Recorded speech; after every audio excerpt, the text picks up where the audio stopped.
everybody was telling me like Air Jordan's the song. I didn't know Air Jordan was Air Jordan. I had another song. I had this song called Show and Tell. I thought Show and Tell was about to be that. Well, hey, I'm still gonna put it out like just as a unreleased, but like that beat was crazy. I'm like, yo, this Show and Tell joint about to do numbers. But so I would perform it though, and it kind of was like, it's cool, like it's not bad, but like it just didn't get the reaction I thought it would. And I would do this Air Jordan joint, and it had a different beat at the time. So it wasn't even the Air Jordan you hear now, but like I had another beat to it. And I would perform it, and people was like, yo, that Air Jordan, like Sean Slaughter. I remember I would do Believe His House in Virginia.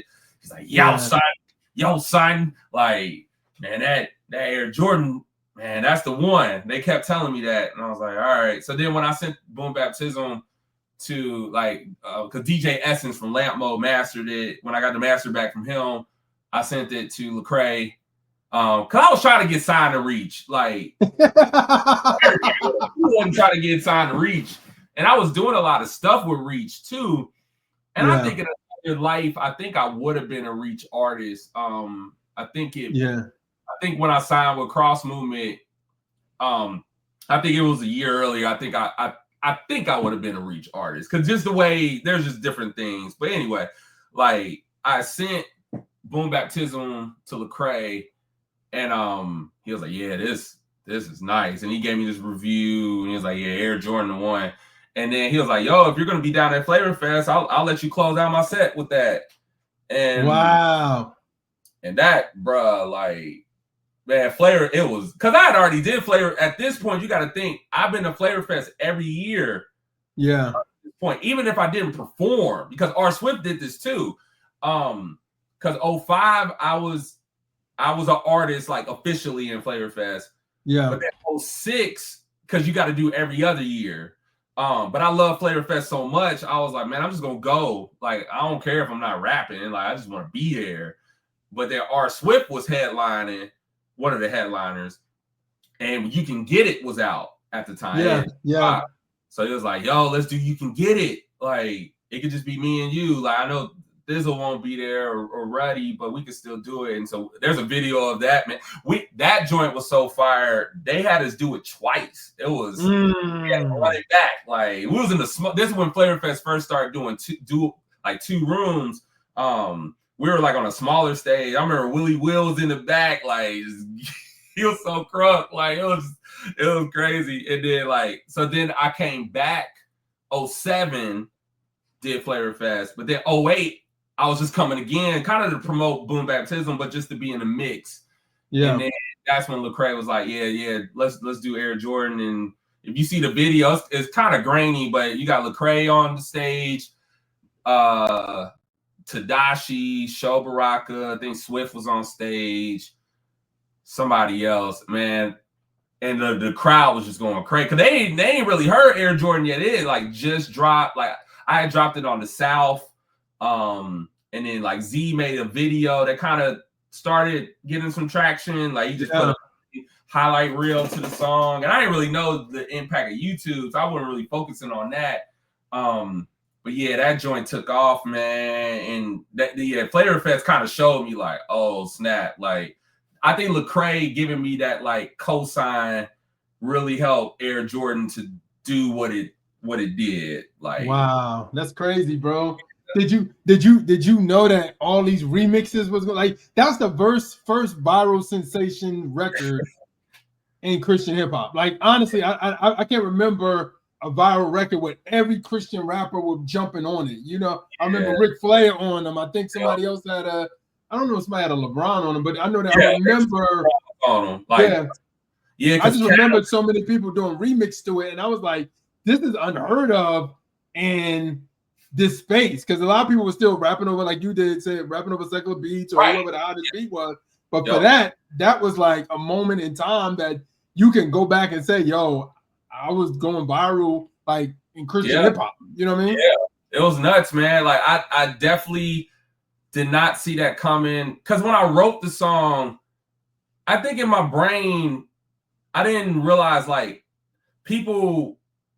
I chose a subject that is so interchangeable. Like I'm a big fan of Jordan, But then you had younger cats who saw Jordan like at his tail end. They saw LeBron, like LeBron was Jordan to them. So they're like, I feel what he's saying, but I feel this way about LeBron, or I feel this way about Michael Irvin, or I feel this way about Mike Tyson. Like it was just getting TD Jakes on him. I mean, it was all these different remixes. Pastor 83 did that one. That was crazy. And so like, yeah, I didn't. So what happened at first? Here's how it went down. There was a guy who from Atlanta, I believe he's from Atlanta, somewhere down, maybe South Carolina. His name, I think it was like Loom.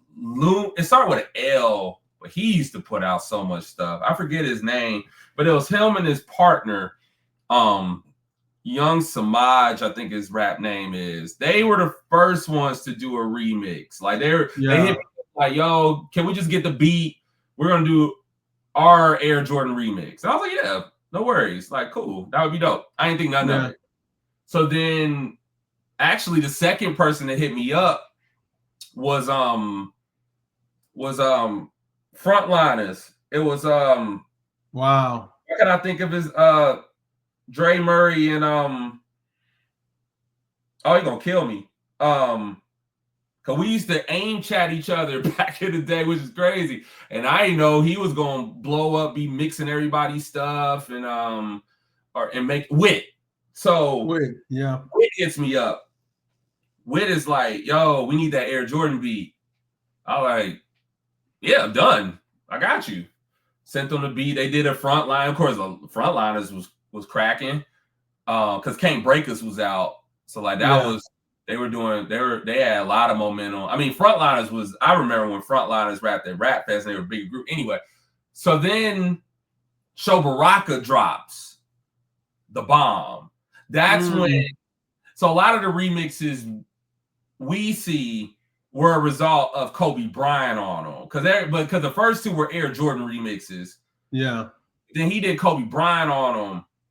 And that's when everybody started hitting me up like, yo, let me get the beat. And then it just got to a point where the beat was just out there and just people like, cool. Lisa Leslie on them. I mean, there are so many of them. I mean, I know at least of 100 of them. I can sit down and write down like 100, but there are so many. Like people tell me all the time, like, yeah, I did an Air Jordan remix. I never put it out. I just did it. I just recorded it. Wow. It was like, because you got to think, people still going to the studio. Yeah. To record. So like a lot of people was just paying for studio time just to record this Air Jordan song. Like it wasn't like doing a challenge where like you just pull out your phone and record it like a duet or whatever. Like it was. Yeah. I think that really meant a lot to me to know like people really spent hours from writing the song to going to the studio to putting it out. And there's several Air Jordan remixes that I hopped on. Like people, there was a step on one, me, Q-Heem the Redeemed, and another artist. He paid me to be on this song, and then he dropped it on Spotify, and I would get residuals from it. And so like it was really cool. And of course, at the end of the day, I just was grateful people wanted to do it. And I want to do a documentary. I want to do an Air Jordan documentary because like that song, man, like there's that could be a whole 2-hour thing itself. Just amazing. I'm just so like God, like, yeah, the way God gave me that song, like I'm just like, thank you, Lord, for entrusting me with that. And thank you for everything it's done. And I mean, it still does a lot of things. And I'm really grateful, for that era.